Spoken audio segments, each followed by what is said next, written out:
মিডিয়ার মাধ্যমে আপনাদেরকে বলতে চাই, আজকে যেটা হইল এর খেসারতি অতি অবশ্যই তাদেরকে দিতে হবে এবং তাদের কত দম সেটাও আমরা দিই। বিধানসভা নির্বাচনের দিন ঘোষণার আগে উত্তপ্ত হয়ে উঠল পুরুলিয়ার বলরামপুর বিধানসভা এলাকার বিজেপি বিধায়ক বানেশ্বর মাহাতোর গাড়িতে হামলার অভিযোগকে কেন্দ্র করে এলাকায় চাঞ্চল্য ছড়িয়ে পড়েছে। অভিযোগ, দুষ্কৃতীরা বিধায়কের গাড়িতে হামলা চালিয়ে ভাঙচুর করে। ঘটনায় বেশ কয়েকজন বিজেপি কর্মী আহত হন।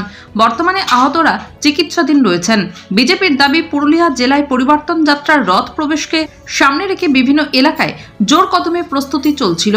সেই প্রস্তুতির অংশ হিসেবে দলীয় কর্মীরা বিভিন্ন জায়গায় পতাকা লাগানো ও মঞ্চ তৈরির কাজ করছিলেন। অভিযোগ, বলরামপুরের রসুলডি এলাকায় পতাকা লাগানোকে কেন্দ্র করে আচমকায় উত্তেজনা তৈরি হয়। সেই সময় বিজেপি বিধায়ক বানেশ্বর মাহাতোর গাড়িতে হামলা চালানো হয় বলে অভিযোগ। হামলায় গাড়ির কাঁচ ভেঙে যায় এবং কয়েকজন কর্মী জখম হন। আহতদের প্রথমে বলরামপুর গ্রামীণ হাসপাতালে নিয়ে যাওয়া হয়, পরে উন্নত চিকিৎসার জন্য পুরুলিয়া দেবেন মাহাতো মেডিকেল কলেজ হাসপাতালে পাঠানো হয়েছে। ঘটনাকে ঘিরে এলাকায় উত্তেজনা ছড়িয়ে পড়েছে। পরিস্থিতি সামাল দিতে রসুলডি ও হরিপালডি এলাকার বিশাল পুলিশ বাহিনী মোতায়েন করা হয়েছে। আমাদের আগামীকাল 7 তারিখ যে পরিবর্তন রথযাত্রা আছে, সেই রথযাত্রার আমাদের যে গাড়ি আসবে, যার জন্য আমরা প্রতি জায়গায় ঝান্ডা লাগাচ্ছিলাম, দলীয় পতাকা লাগাচ্ছিলাম। তাই বাঘমুন্ডি রোডের উপর বলরামপুর ব্লকের যে রসলডি হরিপালডি বলে একটা গ্রাম আছে, ওইখানে যখন আমরা পতাকা লাগাই, ঝান্ডা লাগাই দলীয় পতাকা, সেই সময় ওইখানে একটা মসজিদ পড়ে।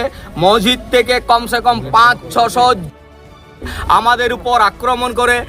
বলরামপুরে আমরা থাকি, আমরাও বলে দিচ্ছি টিএমসির গুন্ডা বাহিনীকে ও সাবধান হয়ে যান, তা না হলে টিএমসির কোন কার্যকর্তা বলরামপুর থেকে বার হতে পারবে না। আমি এটা হুমকি দিয়ে বলছি বিধায়ক হিসাবে, এটা বলরামপুর পড়ে, এটা বাংলাদেশি নয়।